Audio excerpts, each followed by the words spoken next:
Hello, hello, hello. How the devil are you? It's a Sunday, so it should be okay. Unless, of course, you're at a con, in which case you may be kind of in a line, or you may be kind of either, if you're in the UK, you'll be heading home from a convention, or if you're just taking it easy on a Sunday. You know what? There's nothing wrong with taking absolutely easy on a Sunday. Welcome along to Talking Con, a cup of tea with an Englishman in San Diego. A minute or so to go. And I'm sure I've got the opportunity to share that we are live, except I don't know if I can. I'll give it a go on the phone or something. We'll give it a go, because we've had all sorts of technical issues left, right, and centre over the last week or so. Apologies to everybody who tuned into the comic book couples counselling episode, considering that, well, had all sorts of internet issues, didn't we? But we'll keep this nice and sweet and clean today. We're doing two more of these, and then we're taking a break for this particular run of episodes because, well, bit of a break. And not only that, but give me a chance to kind of reevaluate what I'm doing with Talking Con. Maybe change the graphics up. Maybe even not even do live streams anymore. We're deciding what to do. But yes, we've got Andrew English evening from Wet London here north of the wall. It's not that bad, actually. We had a couple of showers early on, but it's relatively clear up here. So it looks like what London's getting it at the moment. Hola from San Diego, from our neighbours. How are you? And then it turns into a nice little love fest in the comments. So we'll leave everyone say hello to everybody. But yes, that's us. I'll tell you what we're going to do is we're going to hit the intro, and then we'll dive in to an interesting conversation with an interesting person who's bringing out an interesting book about a very interesting artist. We'll do this first.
Hello there, everybody. Welcome along to Talking Con. Done it again. A cup of tea with an Englishman in San Diego. My name's Leonard Sultana. I went downstairs and made myself a cup of tea, which means I'm now out of breath running around the house. So there we go. I did this a couple of weeks ago when I did an interview, and I spent the first kind of like 20 minutes kind of catching my breath. It's ridiculous. Hello there.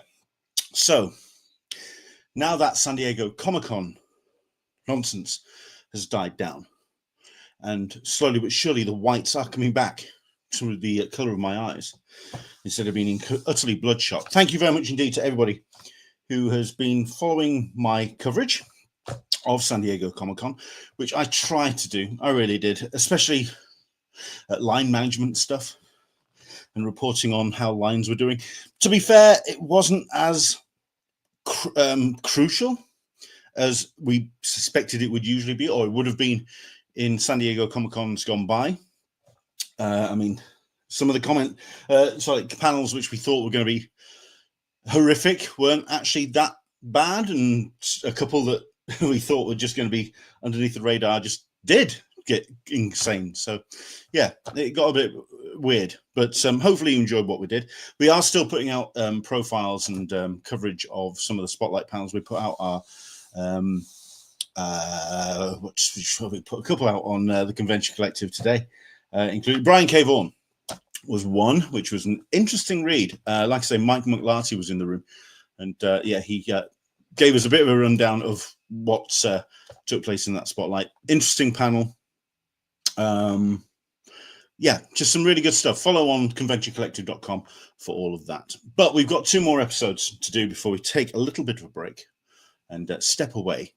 Because what we're going to do now is we're going to talk about an interesting book which has been put together by Joel Meadows from Tripwire Magazine. Now, this book is something that he's been putting in place for some time. There's been a Kickstarter which is now funded. We're going to talk about all the ins and outs of what Joel has done when it comes to his crowdfunding for this particular book. But we'll get into all of that, and also just generally Joel. Everything Joel is what we're going to talk about as well. But we might as well just dive in and kind of talk into about this book, Into White, The Art of George Pratt. If you are unfamiliar with George Pratt, you are not on your own. And that's kind of the point. That's what Joel is trying to do. He's showcasing maybe an artist that you'll not be aware of too much. Tell you what, let's bring Joel into the room and let's talk about that. Welcoming Joel Meadows to the room. How the devil are you, Joel? Hello, Linda. I'm very well, thanks. Thanks as always for having me on. You're looking as dishevelled as I am. I'm sorry. I should looking as dishevelled as I am. Not oh no! I've been absolutely run ragged by the missus. I apologise. Not at all. Not at all. Well, I mean, it says down at the bottom there, editor-in-chief Tripwire. Tell you what. You know what? I don't think we've actually ever done this with you. I think we'll actually talk some sense and talk some questions about you, because I don't think anyone's actually kind of put a spotlight on you and actually asked you some stuff. Okay. So first and foremost, welcome along, Joel. Good to have you here. Thank you. Always a pleasure. I've had you on the show, but it's time to give you a little bit of a deep dive for people who may not know too much about you. I mean, we'll start. Let's just do the whole cliched questions. Do you want to do those? The ones you get of course. I'm always up. So, hey, Joel, how did you get into comics? Well, the magazine started as a very basic fanzine. No. Further back than back that. in the day. How did you get into comics? Okay. It's my brother's fault because my brother was a comic reader as a kid, and he used to read mainly Marvel comics. So it was things like Spider-Man and X-Men and Avengers, and Howard the Duck, weirdly. So I read those. I mean, he got into it through a friend of his who was stuck in hospital, who was given loads of Superman comics when he was in hospital. And I picked it up from my brother. I was about 7 or 8, and it just sort of snowballed from there. And we had family holidays in New York, where I remember being given a big pile of DC books. We had a family friend that worked for a place called Kinney Car Parks that was owned by Warner's, and he was given some DC books. So I took those, and I remember seeing the spinners in the drugstores when I was about 7 or 8 years old in the States, and thinking, "Wow, this is amazing." So yeah, I mean that was the start. Right. Okay. Which then, as somebody who has developed his fandom into something other than fandom, as in doing a podcast and doing hosting and stuff, you went all the way in with Tripwire. So why Tripwire as a title, and why doing a fanzine for pop culture when that was a tough market to kind of to break? I mean, you had shops like Gosh and Orbital and all these ones, certainly in the London area. I mean, why did you take that chance to do a fanzine like that? I guess we thought there wasn't anything interesting out there. Comics International was fine, but it was more of a news magazine. And I used to enjoy Speakeasy, which probably most of your listeners are probably far too young to remember. But it was a British comic magazine that was incredibly irreverent, had people like Grant Morrison in it, and loads of really fantastic interviews, people like Dave McKean, and it was an amazing magazine. I wanted to ape that. So originally we had comics and music, but we kind of parted company with the music guy in the late 90s, and then we switched to film and TV, which was a much better fit, to be honest. Yeah. Were you a working journalist at the time, or was that something that then came? No, that came later. That started in the late 90s. For the first 5 years, because I was very young. I was 19 when the magazine started in 1992, and we launched it when Vertigo had a launch for their UK division, I guess, in London at a restaurant in Covent Garden in February of 1992, and that's basically when we started. Was that the event that kind of inspired you to do it, or was there a specific launch or a specific book that you thought, you know what, this is the moment that I can actually do Well, this? I guess the Vertigo thing really helped because we had access to a lot of Vertigo creators that a lot of other American places didn't. And, this is pre-internet days. So, Pete Milligan, he lives in East Finchley now. I used to live in Muswell Hill, but he was down the road. So we would see a lot of these creators at places like UCAC and some British comic shows. And so we had access. And it just started life as incredibly primitive. I wish I had something. I wish I had an issue to show. You kind of caught me on the hop here, but if you could find, you can probably Google and find the first issue, which was it was this pun that didn't work. It said Lobo is back. It should have said Lobo's back. It was a Simon Bisley drawing of Lobo, and the pun was wrong. And I still have a copy of that at home, but it was very primitive. It was a blue cover. Came out at the end of February of '92, and we are kind of diving back into our history again in something else when we can talk about that a little bit later. But we're going to be doing another archive or 3 archive books. So it just changed. It started life as incredibly primitive. It was an A4 stapled fanzine, and the very first issue. Was it just you? It was me and the former music guy, and then we did a magazine called The Review before we launched our mag at this very dodgy place. They kept saying that the belt was broken on his photocopy machine, and in this slightly seedy place in Tottenham in 1991. So we got that out. It was called The Review, and it was also incredibly primitive. But it did develop, over the first 5 years. We were incredibly snarky with our interviews, though. We would do things like we would take the piss out of the interview I subjects. would never get that from you, Joel. No, obviously I'd not. But never it has feel that changed. you. We have become a lot more professional since. But And when it came to the kind of the stuff that you were covering, like you say, you had access to the London mob down at that point. Were you friends with these people at that time, or was it something that you then actively went out to kind of reach out and kind of communicate with them, or were these people that you kind of came across at various book launches and signings and comic book shops? Probably the latter. These are people I'd meet at things like UCAC. I remember meeting Frank Quitely in 1995, which would have been at a UCAC, and developing working relationships with these people, and they had books to come out, and it is pre-internet days, so you'd meet them at things like comic shows, things like the now long deceased UCAC, and things like comic marts and things, and you'd get to see them. Okay.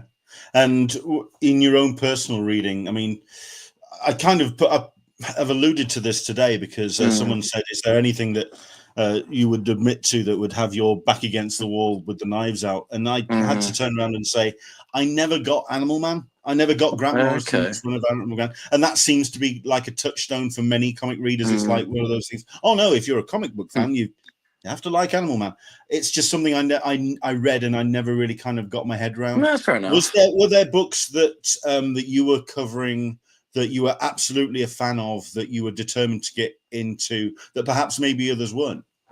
Well, I mean, I liked a lot of Morrison's stuff. Like, he was doing a lot of stuff with Frank Quitely, a lot of and things like The Invisibles, which was fairly big at the time, and I thought it was a nice way to promote this stuff. And because these were British talent, as I said, we had access to writers and artists, people like Pete Milligan and Grant Morrison, and got a whole horde. I can't even remember this. So at least 20 to 30 creators who are now fairly well known, but they weren't then, and you'd see them. And what I thought was interesting was that Pete Milligan used to live, well, he still does, he lives in North London, and but before that, when you used to read American comics, it was always some guy who lived in New York or Idaho or something. But the idea of an American comic writer who lived in North London, it was quite a strange thing. And it's not now, especially in, the days of the net. People can live anywhere. You get Brazilians from the Philippines. It's no big deal. But in 1992, it was quite unusual. Yeah. I mean, I've also visited your house, and it's piles upon piles of books. Your library is quite extensive.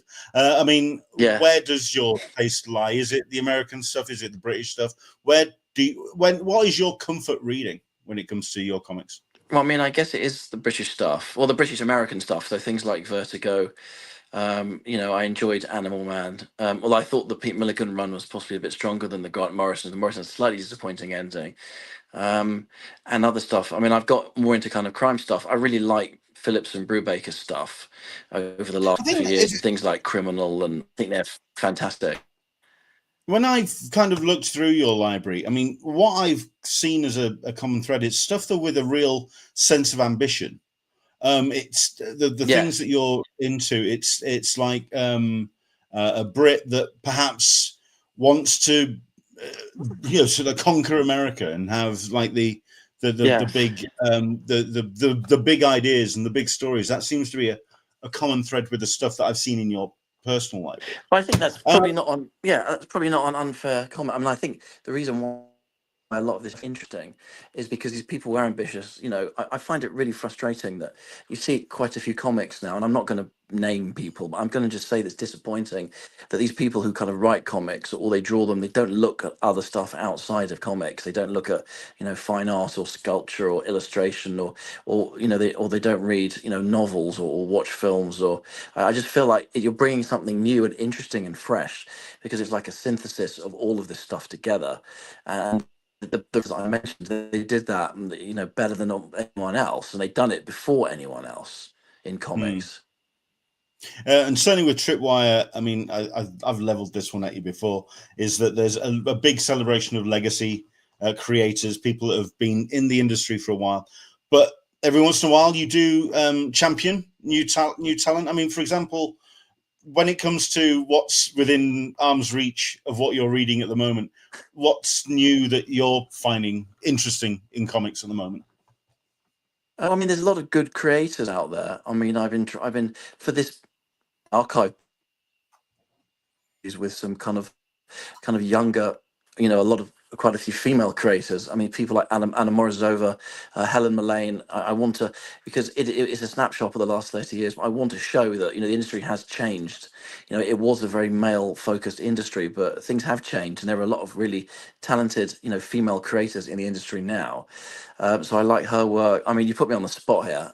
There is a lot of good stuff. That's the idea. I know. The idea. You have, like some of the absolute you have to books think are for good. a change. Some of the absolute books are good. You know, Absolute Batman, and I thought Absolute.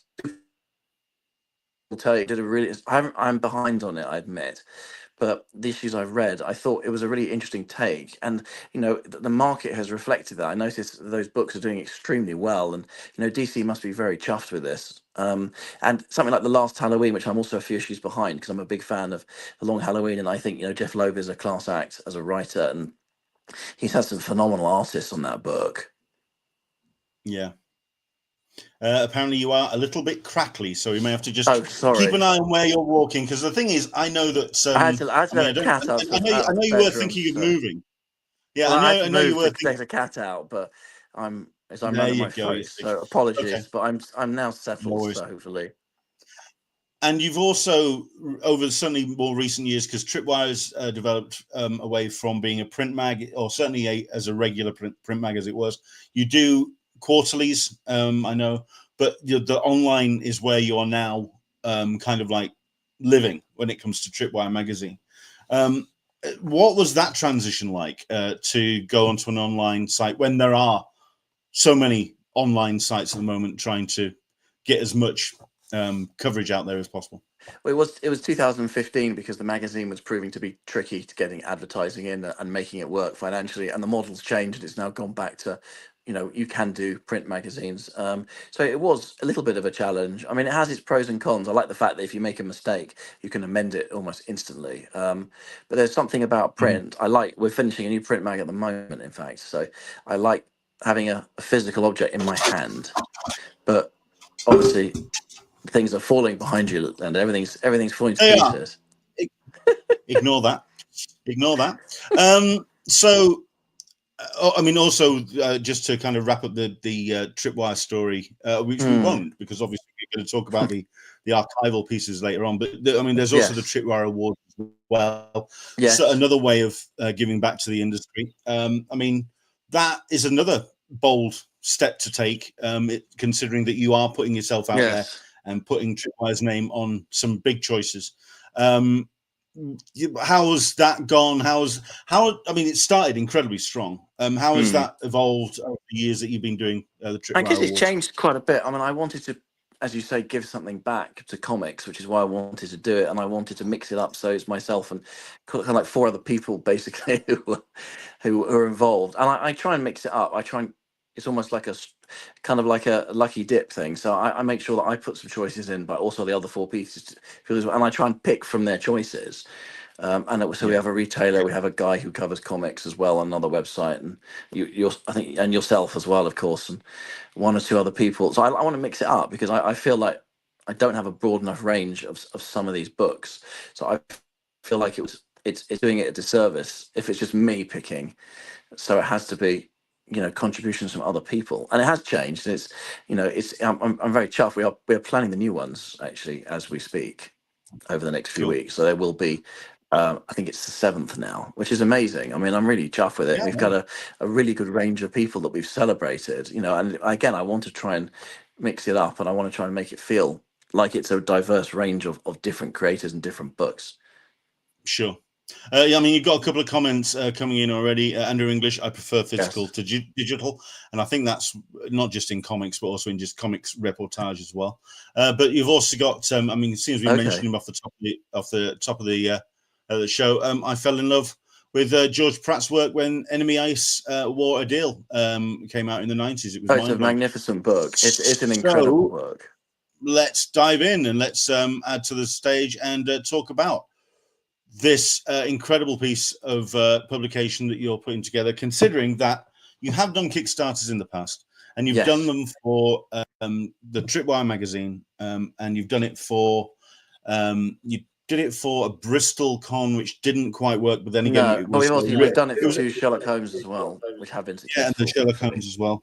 Nicely diverted there, but yeah, I wanted to just mention at the end of the Bristol day, it didn't happen, unfortunately, but it was a tough time in Comic Cons generally. At that that's true. There we go. But this is something new. It's something different for you. It is something that we talked about down at London Film and Comic Con. I am not familiar with George Pratt's work, to be fair, and I wonder if that is something that you wanted to address. Is it a case of, okay, maybe not celebrating a name which is a household name, which everybody knows, but more a case of putting a prestige book out there to celebrate somebody who deserves more eyeballs on what they do? Yes, I think that's a fair comment. I mean, I interviewed George Pratt years ago when I did the first Studio Space book, Image published, which had 20 different artists, and at that time he was better known because he'd done Enemy Ace and he did Batman, Harvest Breed, and a Wolverine series called Netsuki. But he left comics because unfortunately he I guess he fell out of favor, and that's no reflection on his work. It's just the industry changed, and at one point they were using a lot of painted artists, but they moved from doing that, and so he's not a name because he hasn't done comics in a number of years. But he's a phenomenal artist, and he's a phenomenal comic artist. So he's a great storyteller. I think his work is magnificent, actually. Well, yeah, I mean, I'm going to be bringing up some pieces on screen. Going to bring up some pieces up on screen while if I can. When it came to doing this or coming up with this idea, why George Pratt? I mean, there are a number of artists out there that could possibly do with the exposure. I mean, what to do? It's because he's the first person. He's the first person who said yes so far. So it's a very sort of pragmatic, simple reason. Okay. You did ask. I mean, we are talking to some other people. But the thing is, he's a very nice guy. He's an amazing artist. He's also designing it. It's mentioned on the Kickstarter, but in case people aren't aware, he's actually designing the book, and he's a phenomenal designer. People talked about the Enemy Ace, the War Riddle book. He designed that himself, and he's a very good graphic designer. And I offered him the opportunity because, I can design it, obviously, because I design things all the time, but I wanted to give him the option, and he's gone for it, and I'm sure it's going to look amazing because he's a very talented designer. So it's interesting because basically so many people in the comic industry, so many professionals have basically supported this campaign. Everyone from Mike Mignola to Bill Sienkiewicz, to Joe Jusko, to Liam Sharp, to Scott Hampton. The list is incredible. I mean, we've had support from a few people occasionally, but this book is just so many professional comic artists are huge fans of his work. And they've all jumped in and supported us, which is amazing. Do you feel it is the comic artists that have come in to have a look at this, because it isn't reflecting just his comic work? It is looking at his. I mean, obviously there is comic pages that are reflected. I mean, got Into the Blue, Mr. Saying Enemy Ace came out around the same time as the Havoc Wolverine Meltdown miniseries, which was also painted. And I remember thinking, this is the future of comic books. And we're showing some pages up on screen now, but then you've got his fine artwork, which Yes, is definitely reflected in within the book. it's amazing. It is Why? staggering. It is. Why the decision to focus? Well, not even focus, because it's not on just his comic artwork. It is his artwork generally, including his fine art pieces. What made that decision to steer away from what people know Tripwire as a pop culture reportage source, certainly when it comes to its comics as well, to step away from the comics page? Well, we've always covered illustration and we've always covered art. We've interviewed a guy called Phil Hale, who illustrated a Stephen King book years ago. I think it was The Dark Tower in the 1980s. We've interviewed Robert McGuinness, who's a sadly late now movie poster legend. Interviewed Drew Struzan. So we've always had an element of art in the, and a guy called Jeremy Mann, who's an amazing painter, he paints portraits. He also does amazing cityscapes as well. So we've always celebrated art. So this felt like the next step. It felt like a logical next step for us to do this. Because I know that To be honest, you've started going to say Lake Como more, and yes. you're a visitor to Angoulême as well. Two shows that really do celebrate the artist, and not just celebrate the printed comic page, but also their fine art and their illustration work. Yes, these two shows that definitely kind of step away from just your printed page. With these, the pieces that are going to be showing, yes. are these recognized pieces from his archive, or has he gone in and brought new pieces that perhaps not many people have seen? Well, I think it's a mix. I mean, some of this stuff has been seen, and when he left comics, he switched to teaching. So the last few years, he's been teaching at this Ringling Brothers School, which is I think it was founded by the circus people, but down in Florida. So he teaches art and illustration. So I mean, he has a presence online, but a lot of these will be pieces that people won't have seen before. I mean, I've got access to a huge archive, that he gave me when we wanted to go through. And the book has grown. It was originally 200 pages. It's gone up to 250 now. So it's got even chunkier. Who chose the pieces? Well, I sort of did. I mean, he said here's 500 pieces of mine, and I actually went through, and I because I wanted to have a range, because apart from being an artist, he's actually a very good photographer. He's done these amazing blues photographs of these old blues guys, some of which are going to run in the book. I don't think I sent them to you, unfortunately, but he's a very he's a very kind of, he's a polymath, I guess, because he's a great artist. He's a good writer. He's a good photographer as well, and a good designer. So he has a lot of different strings to his bow. Sure. You got into the Blue Mister as well. Once again, chiming in as a fan. I kind of like and admire artists with the courage to step away from a style and do something new. Bill Watson, for instance, now paints landscapes. Interesting. I didn't know that. But yeah, I mean, as you say, it's people reinvent themselves. I mean, Frank Frazetta swapped hands, I believe, when he had a stroke. He swapped from one hand to another to paint, and that was obviously him being sort of pragmatic. But I like the range of this, and I'm excited. I mean, one of the things I'm applying with these books is I'm trying to put a book together that I would buy if I wasn't publishing it, and this is a book I would probably pick up.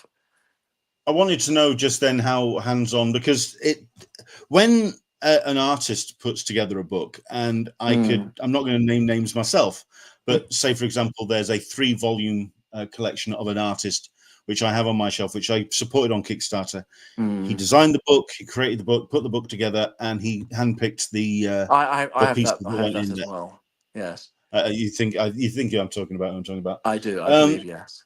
In that instance, it also felt a little self-serving, indulgent, a little indulgent. There was this real sense of, I mean, one of the books almost turned into an advert for a book that he had been working a long time on, which admittedly he'd poured his heart and soul into. But then it became more of, like I say, self-serving in that regard. At which point then do you step in and make your contribution and go, George, this may need this, it may need a little bit more focus in this direction. Where do you step in? as Well, I a try and I when I pick the choices as for a the publisher book, now. Yeah, well, when I pick the book, I try to give it a range. I want one kind of art, like one, like it wasn't just watercolors, or it wasn't just, line art. I wanted to be a range. I wanted to show off, his range as an artist. And also there is the practicality. I mean, we could put together, a 1,000-page book with every kind of bells and whistles imaginable. We had conversations about the format, and depending on cost, we have had some quotes in already, obviously. But if it gets ridiculously expensive, then it becomes, kind of impractical to publish. So sure. is finding that balance. But it's been fine so far, basically. In terms of the actual the Kickstarter, then, because your approach to Kickstarter or your approach to crowdfunding, Yes. you don't necessarily fix to a certain platform, so you maybe struggle to maintain a relationship on a certain platform. You try to keep more of a relationship with your own followers and kind of invite them to join you on whatever platform, Zoop, Kickstarter, whichever platform that you see fit. What makes you choose a certain platform? I mean, and why did you choose, say, for example, Kickstarter for this particular project? Well, because Kickstarter, there's more eyes on the book for Kickstarter, and they've introduced the late pledges thing, which we've run on Homes as well. So if people, if they missed the initial campaign, they can still support it. So, and I just feel like, and this is no, I'm not criticizing Zoop, because Zoop, they were absolutely fine, but with Kickstarter, you get access, to things like your own stats. You can see who's supports come from. So it's a little bit more. I guess it's just a little bit more hands-on. It's a little bit more kind of user-friendly for publishers, Kickstarter, than Zoop. And Zoop is absolutely fine. I mean, the impression I get with Zoop is, it's a very small operation, and the two guys that run it are really nice. As I said, I'm not criticizing them, but I just felt like Kickstarter, it just gives us extra information that we have easy access to. Unfortunately, Zoop doesn't have at the moment. Yeah. I mean, I actually owned this book back in the day. I think this was about the time I was kind of getting into American books. And it was around Yes. 87, 88, 89. I mean, my first, and Yeah, I've no, it was mentioned late this on the 80s, show before. exactly. Yeah, my first event book getting into American comics was at Millennium, which Oh, really? could have quite easily killed my It had fandom of nice art, American but the comics. writing was pants, unfortunately. Yeah, but I'm thinking back. I owned this book, and I didn't know that George Pratt was. Well, he also inked a number of issues of Sandman over Kelly Jones, which people might not be Yeah, aware of. And he did do some inking at one point, and he did do some art, and there was an issue of Solo, which I don't think ever came out, the Mark Chiarello series that George Pratt was going to do an issue of, but sadly they pulled the plug. And I've seen yeah. one of the shorts, and I think he's planning to put that out in another book, and it looks fantastic. But I mean, his work is incredible, so How much of the book is also going to be autobiographical in terms of the copy inside the text? Is it more just the artwork, or is there going to be more?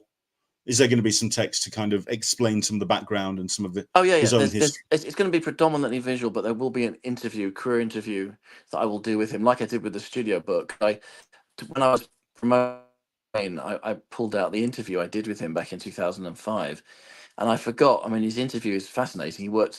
He studied at the Pratt Institute, no relation, of course, but he said it was in a really skanky part of New York, and he said that focused him to work at the university, or on the course, because there were no distractions. And he was friendly with Scott Hampton, and he has a lot of people, Mark Chiarello, so he knew a lot of comic artists that were his contemporaries. So there's going to be a sizable interview with him in the book. But it's going to be predominantly visual, but there will be a reasonably large interview with him talking about his career and his work, the way he works as well. I think a little bit of that. Fantastic. Well, I mean, the Kickstarter itself has I'd say been and gone, considering that it's funded in the middle of June. It has, but people can still chip in if they want, of course. Yeah, for rewards and stuff. I mean, considering that it was a £5,000 Yeah. goal, and you cleared 41 thousand. It was a Yes. hugely successful campaign. Was it more from? I mean, where was the kind of the you say you've got access to the stats? Where was that support from? Was it the Americans, the Brits? Where was it? It's a lot of Americans. There are a few Brits as well. We did get a lot of American support, and because it's, you know, it's a very elegant looking book. I guess it's probably like 60% American, sort of. I don't know. I mean, we didn't get that many people coming from Europe because of the wonders of Brexit. Interesting. Unfortunately, I think. I'd have actually thought there's very much a European sensibility to But we his are working on some things. We're looking at doing something with him, which is not confirmed, which would give people in Europe access to him and the book at some point next year. It's not confirmed, so I'm not going to say anything more. But Sure. there is something in the pipeline which hopefully will happen.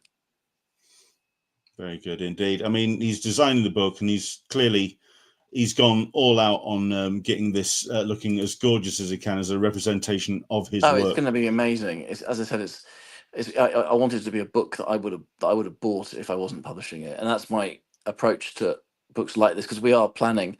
We're talking to some other artists about doing something similar, because this will be the first of our art books, but it won't be the last. So I'm just going to say, is there any kind of dream artist that you would like to try? I mean, forget whether you can, whether you can't. Who, so just throw a couple of names out there. Who would you love to see with the title Tripwire Presents?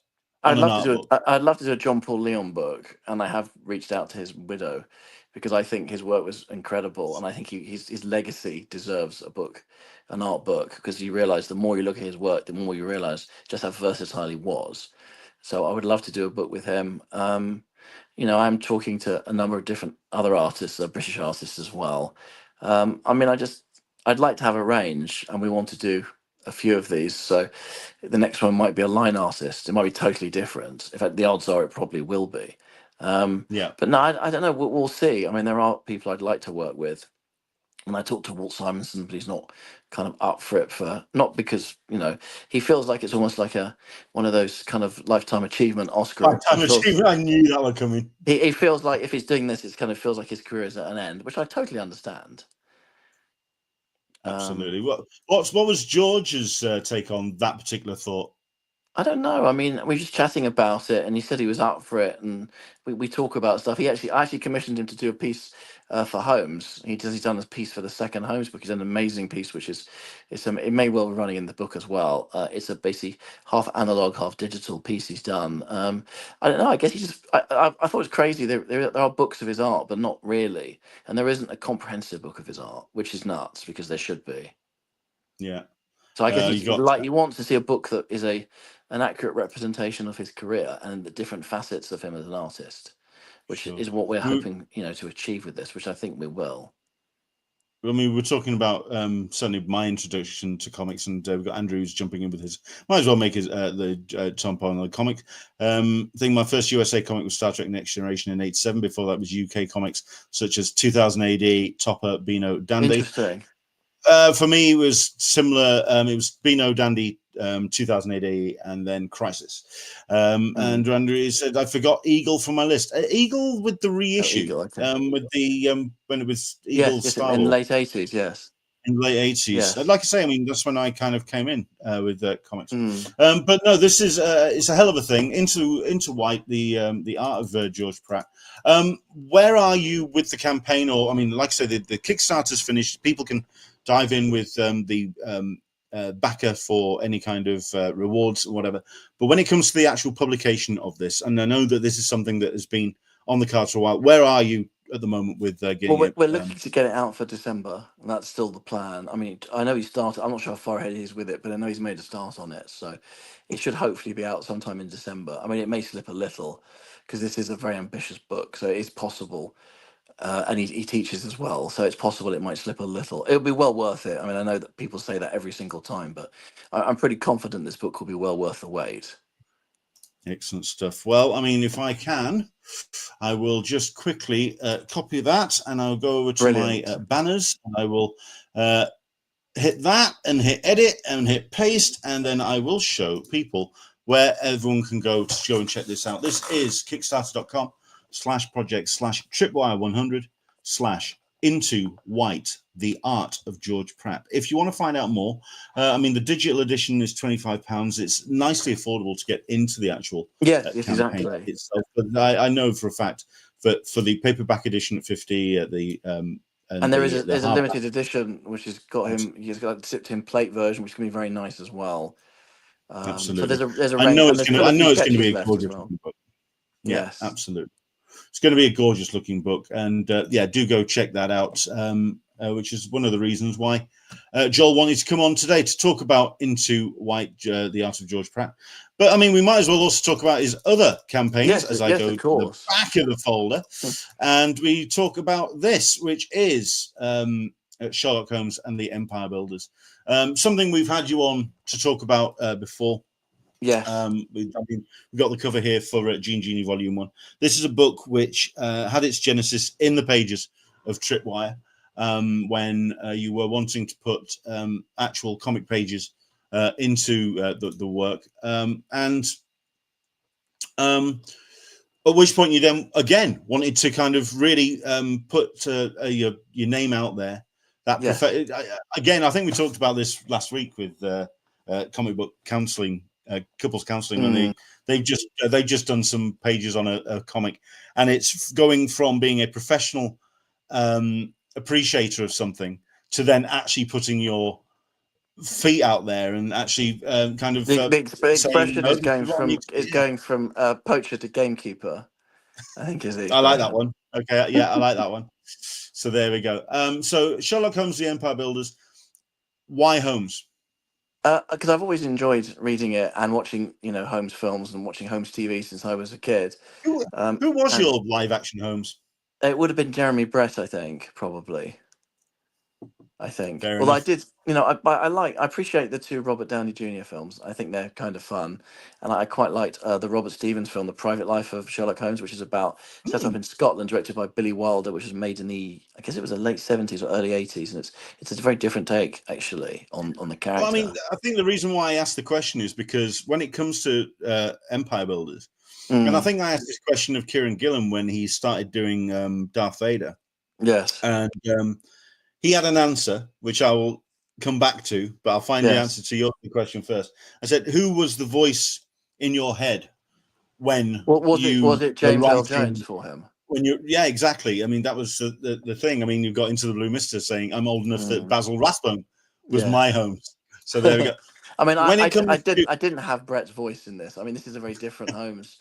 I mean, yeah, who was the voice in your head then? I mean, even if it wasn't a Holmes that has done.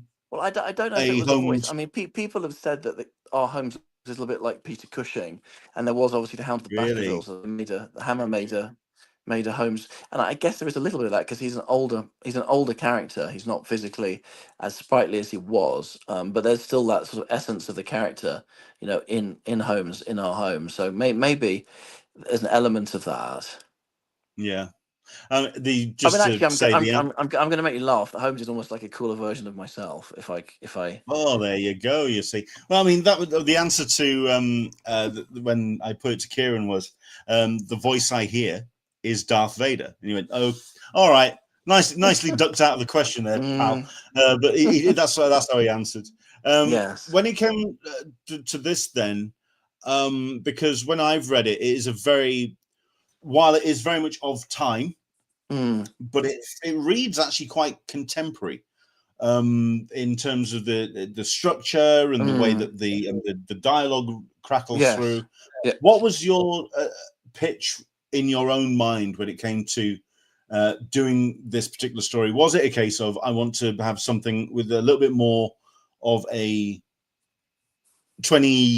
when this project first kicked off? Well, it was still the 21st century, just absolutely, yeah. 2003. Was it a 21st century take through the prism of the period of the time which it's set, or was it a case of I need to put my voice a little bit further back? Where were you going with it? Well, I guess I wanted to make it quite cinematic. I mean, if you look at the first book, the first intro sequence is with, which I haven't sent you the pages for that, but it's on. So we've got this assassin who's about to shoot someone with a sniper rifle, and I thought of something like Day of the Jackal when I was thinking about that scene, and I do think about things in a very kind of cinematic way. You know, film is a big influence, you know, on myself. Like for example, that sequence you could argue was influenced by the scene in Godfather 2 when young Vito Corleone is on the rooftop about to shoot the gangster in the market. And it's an amazing scene and it's very cinematic, obviously because it's a piece of film. But you know, for comics, there's no reason why you can't bring in, you know, elements of cinema into Sure. comics while still keeping it very much a comic story. And So I also, guess there's a real political undercurrent to the whole book, yes. which was that something you had to research? Was that something that you kind of knew off the bat that you wanted to integrate into your story? A little bit. I mean, I admit the reason why I picked the DNA helix thing and the army of super soldiers, the DNA helix was because the DNA helix was unravelled. It was unravelled by James Crick, and I can never remember his name, unfortunately, but it was Watson. And so somebody, Lev Grossman, who's a writer he wrote The Magicians. He said it was a very clever conceit. So I took Watson, but this is the different Watson, and I just thought that Mosley. I wanted to mix it up, so I wanted to have the fictional world of Holmes, but also have the real world as part of the story. And I just thought it Yeah, adds a bit of extra kind of I can't even say it now, verisimilitude, and give that kind of flavour of the real world. So you have a real figure, and you have George V in the second book as well. So there are yeah, real characters in there as well as the fictional ones. I just thought it was interesting to mix it up, but I guess the politics it just seemed to work. It just seemed to fit because yeah. it is quite a dark story. I mean, there are elements of it that are Well, very dark. I mean, he's lost his best friend. I shouldn't say he's not around, should we no, no, say? go for it. At the end of the day, you're on volume 2.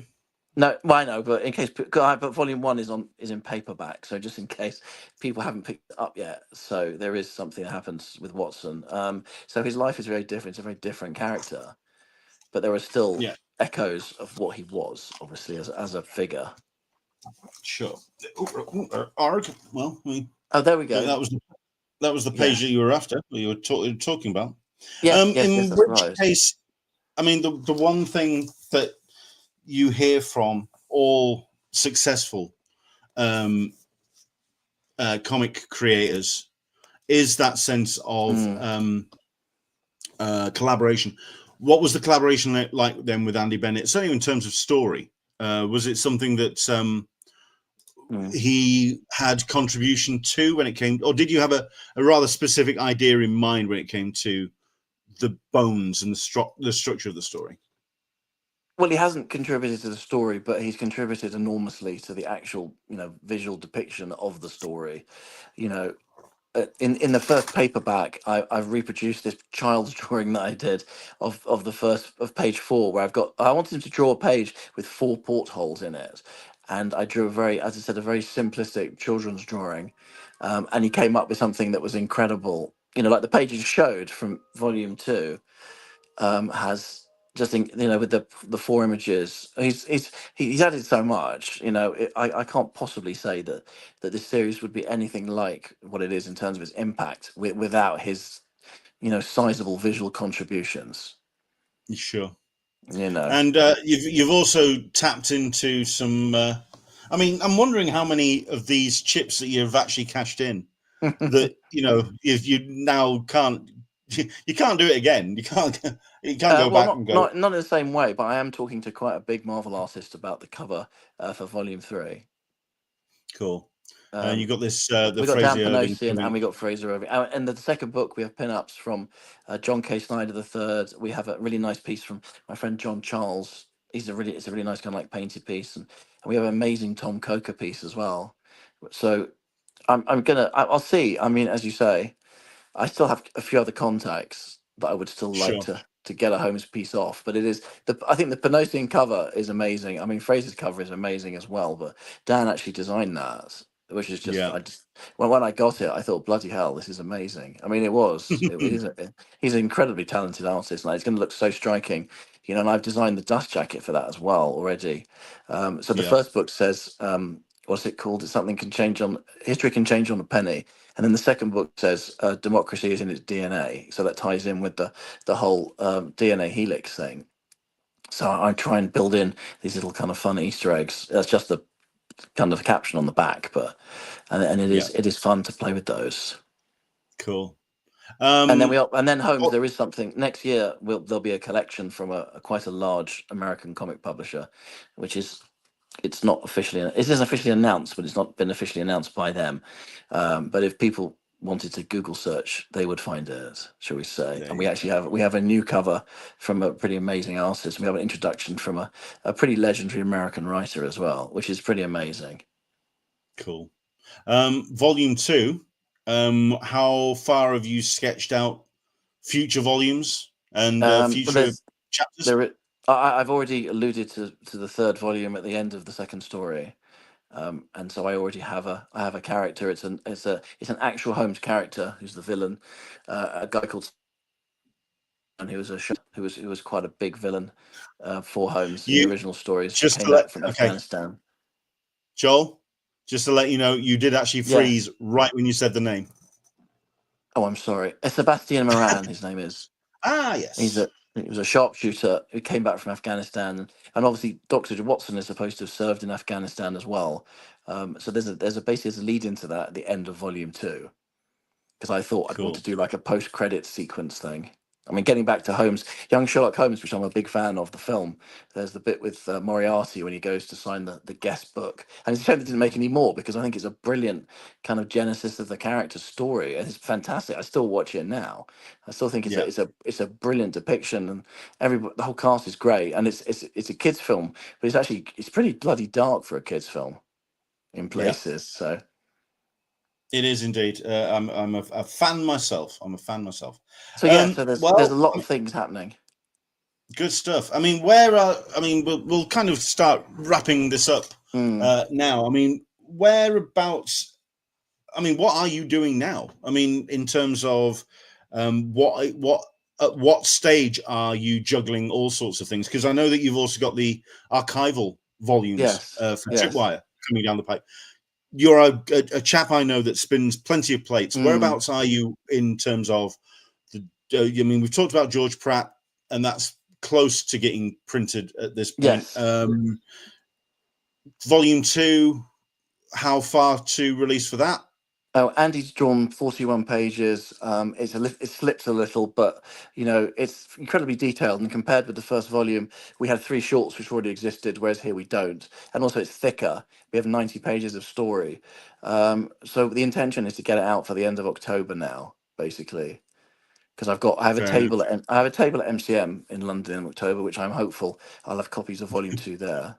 Fingers crossed and everything crossed. But he's doing some amazing work. Every time I get a batch of pages, I think, bloody hell, this is amazing. He did this incredible splash page, which is so detailed. And towards the end of the book, there's things like these multiple sort of there's a scene where all these motorbikes descend on Hampton Court, and I'm sure he curses me under his breath, to be honest, because there's so much reference that he needs to refer to, and he has. And I said to him that the guy Frank, who is the rebel, he rides an Enfield motorbike, and I said I want him to ride an Enfield motorbike, so he had to get reference for that. And then he's up the monuments, and as I said, there's a lot of reference, and the second book is a little bit more detailed, and then there's a dogfight at the end of the second book as well, which he has to draw. I'm stunned he hasn't pinned you down, beaten you up at this point. Well, thankfully we live 2,000 miles away, so. And then, I mean, we alluded to this earlier with Tripwire, with an archival celebration of decades of coverage by Tripwire. Now, this is something I talked to you about down at London Film Comic Con. I did post that on YouTube, but if people didn't see it, the pitch that you've gone to very much is kind of cherry picking some of the best articles from previous Tripwire issues, but is it just a copy paste of classic pieces, or what are you doing with the book? As I said, there will be some new material. I mean, basically, it's 3 volumes. The first volume is comics.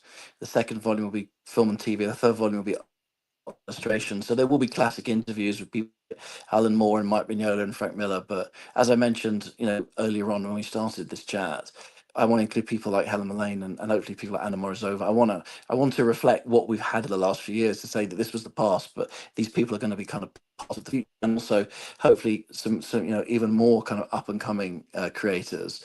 So it will be, I guess, it will be about 70 to 75% reprints and sort of 25% new material that people won't have seen anywhere else.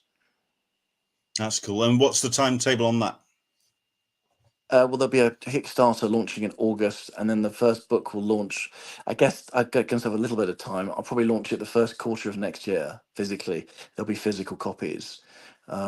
So, I mean, it's a little easier because it's just a question of sourcing material and basically designing it, and it's all my work, so it's a little easier. I was about to say, just because you have had other contributors to Tripwire, Yes. how easy is it to kind of then go, no, you know what? This is Tripwire by Joel Meadows. It's my baby. I'm going to showcase my stuff. How easy was it to perhaps then have a look at some of the other contributors and say, okay, that was worthy to put into this? Oh, well, there are some artist interviews. Like we did a big Howard Chaykin interview that somebody used to contribute to the website and also the magazine, and I'd like to use that. So I will. I mean, I will reach out to some of these people and say, "Are you okay with us reprinting it?" But there are other people. I mean, it's not just. It is. I do a lot of the work, but I don't do all of the work. So I would like to include some other people's contributions, definitely. Okay. Well, looking forward to seeing that. I mean, the one I think I mentioned this down at London. I was really curious as to why you decided to separate into the three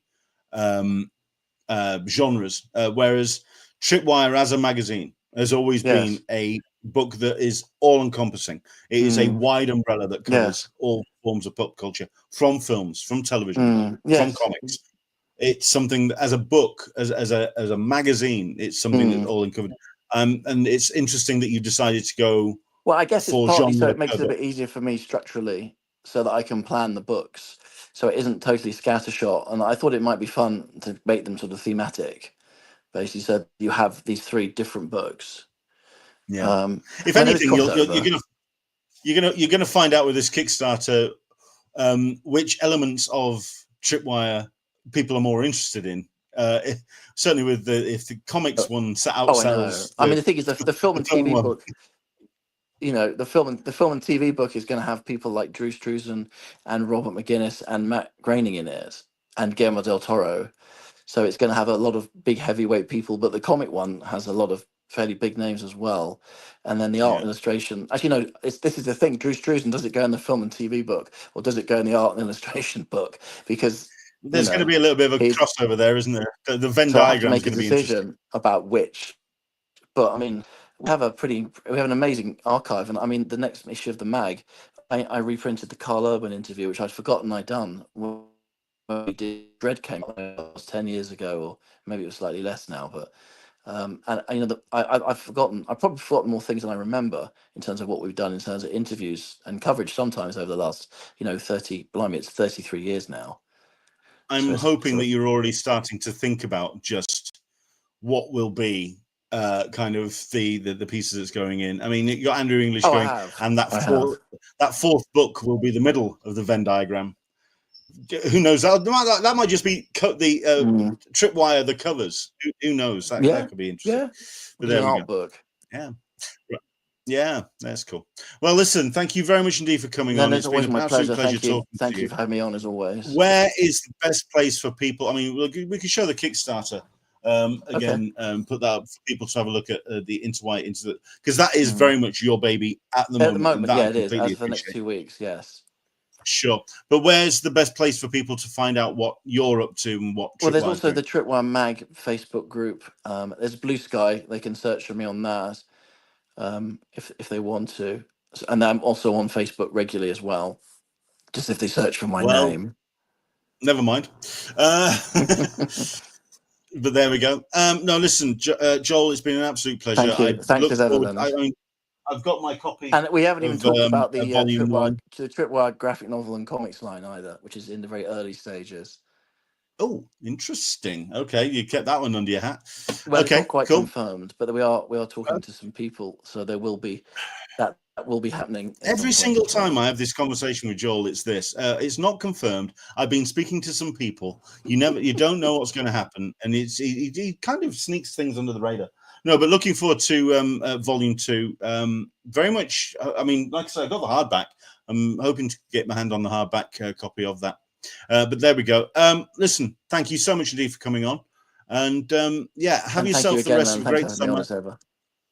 Have yourself a great summer, and yeah, don't work yourself too hard into the ground, sir. I'll try not to. So there you go. Joel is always a quality guest, if not maybe in the stream, but he certainly does his best when it comes to actually talking up some brilliant stuff. But there you go. If you want to find out more and check it out, it is Sherlock Holmes and the Empire Builders. That is available at the moment on Kickstarter. Also, the book, it's actually yeah, I think that's out on Kickstarter now.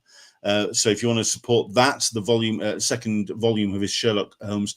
He's also, I believe, it's something he didn't mention. You see, this is what I mean. He keeps himself bloody under his hat. He's also doing a prose book about Holmes. Now that's a challenge, because heaven knows there's people who've tried to do a prose book on Holmes before, and you kind of have to get it right. So fingers crossed for him, full result for him. And hopefully we'll see more from Joel down the line on the creative side of it, not just as the appreciator. So there we go. Right. Thank you very much indeed for joining us. I hope you've enjoyed it. Once again, we've got one more of these for this particular run of Talking Con, a Cup of Tea with an Englishman in San Diego. Next week, we are going to be talking to Mark London, wrapping up this particular run of shows. Mark London is from Mad Cave Comics. He was also featured on a great panel that was hosted or put together by Dan Berry, our very own Dan Berry, at San Diego Comic Con. We spoke to one of the guests. He was Mark London is a guest on this particular panel about Hispanic creators and the legacy and the history and the future of Hispanic creators. So looking forward to speaking to Mark, not only about that, but also about what's coming down the pipe from Mad Cave. I actually thought that his Speed Racer book, or the on Mad Cave, I actually thought that it was on its way. I thought it was imminent. Went into OK Comics last week, and it was there. So Mad Cave are out with that. So there we go. But looking forward to that. The other thing as well, just to kind of talk about, I don't know if we're going to be, I'm hoping to be back online with coverage of cons. I mean, the idea is that I'm hopefully going to be back with coverage when it comes to either Lakes International Comic Art Festival, or if Comic-Con Malaga or Comic-Con International give me press, considering it is sold out completely by all accounts. Comic-Con Malaga, I'd like to attend either as press and see how that show as the inaugural international event for Comic-Con. I'm curious to see how that's actually going to play out. Into the Blue Mister. Yeah, okay, we'll bring that up. Hang on a second. Let me put this up on screen. Andrew's having to disappear, and he's saying he'll see you on next season, so he's not going to be able to talk to us because I think he's TF Nation next week. So there we go. No, Andrew English, it wasn't. It was Andrew Dickinson that got booed at Comic-Con. Wrong Andrew. You see, everyone confuses between the two of them. Have you ever seen them in the same room together? Well, I have. So, yeah, they are two separate people. But no, it was the wrong Andrew that got booed. But no, Andrew Dickinson, Andrew English, sorry, all the very best to you. Yeah, see you next season.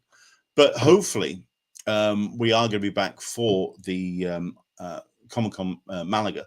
But also, we're going to be covering this as well, which is going to be the returning registration October 4th, and of course, open registration November 15th.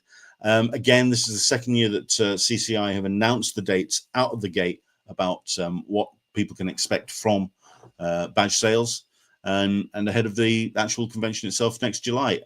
Yeah, let's see if we can cover that on the show. But I'm going to be stepping away after next week's episode because I want to kind of redress what I'm doing with the show, because at the end of the day, we don't seem to be getting a great deal of momentum. We're getting some people, everyone who's joining us and watching us right now, they're very loyal, and I really do appreciate you coming along and watching with me each week.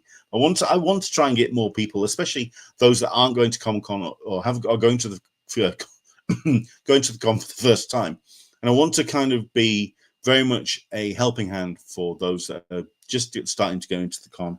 Not just San Diego Comic-Con, Comic-Con Malaga, Angoulême. I want to start attending more cons and kind of bringing a lot more content.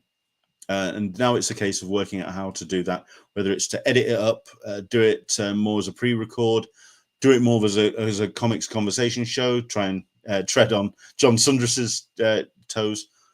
Things to plan, things to talk about. And you'll be seeing a lot of this stuff on Blue Sky and on Facebook as well, asking you, as my audience, what would you like to see coming out of this show? Would you like to see more of the set falling over, which you saw earlier on today? Hopefully, by the time we bring the show back round again as well, I'll have moved from in here into a dedicated streaming space, which will be in the office across the hall. So fingers crossed on that. Thank you very much indeed for joining us today. Take care, and I will see you next week for our last one of this particular run of Talking Con. Mark London from Mad Cave Comics. I think it's going to be a lot of fun. So, yeah, it's going to be good. What's this? Andrew English. I have a work colleague who wants to go to San Diego Comic-Con 2026. So I pointed him to your YouTube and the Facebook. Thank you. There you go. Spreading the word. That's what it's all about.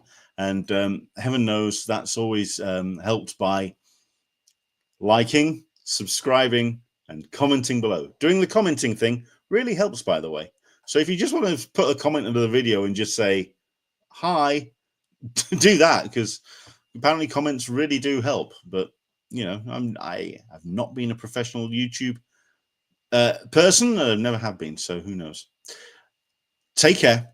Have yourself a good week, and join me for the last of Talking Con, a cup of tea, an Englishman in San Diego for this run with Mark London from Mad Cave Comics next Sunday. From me to you, yeah, we'll catch you on the other side. Bye-bye.